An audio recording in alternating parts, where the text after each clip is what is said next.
আক্তার হোসেনের উপর ককটেল হামলার প্রতিবাদে শ্রীপুরে এনসিপির বিক্ষোভ।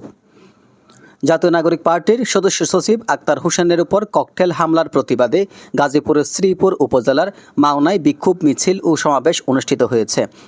বুধবার সকালে মাওনা চৌরাস্তায় এই কর্মসূচি পালিত হয়। বিক্ষোভ কর্মসূচিতে নেতৃত্ব দেন শ্রীপুর উপজেলা এনসিপির নেতা আবু রায়হান মিসবাহ। একই সঙ্গে তিনি কর্মসূচিতে সভাপতিত্ব করেন এবং সঞ্চালনায় ছিলেন এনসিপি নেত্রী আলপানা আক্তার ছোঁয়া।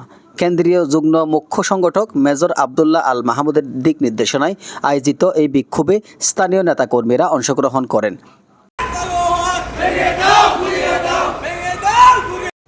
সমাবেশে বক্তব্য রাখতে গিয়ে আবু রায়হান মিসবাহ বলেন, এর আগে আমাদের অফিসের নিচে ককটেল বিস্ফোরণ ঘটানো হয়েছিল, তখন আমরা তা গুরুত্ব দেইনি।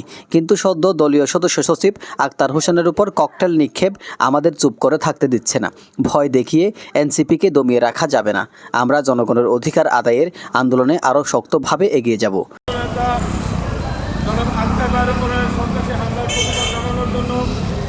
আমরা একটা কথা বারবার বলতে চাই যে আমাদের উপর যখনই হামলা হবে এটার প্রতিবাদটা অনেক ব্যাপক আকারে হবে।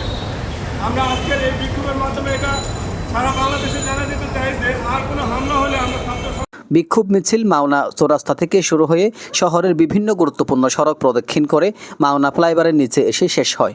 এতে অংশগ্রহণ করেন এনসিপির নেতা মামুন হাসান, আদনান সাকিব, আশরাফুল ইসলাম, আশিক, কপিল উদ্দিন, কারি মাসুম, সুমন সহ স্থানীয় নেতাকর্মীরা। জাতীয় নাগরিক পার্টির পক্ষ থেকে হামলার ঘটনার তীব্র নিন্দা জানানো হয় এবং দ্রুত দোষীদের গ্রেপ্তার ও দৃষ্টান্তমূলক শাস্তির দাবি জানানো হয়। এজান নিজামুদ্দিন, ডেস্ক রিপোর্ট।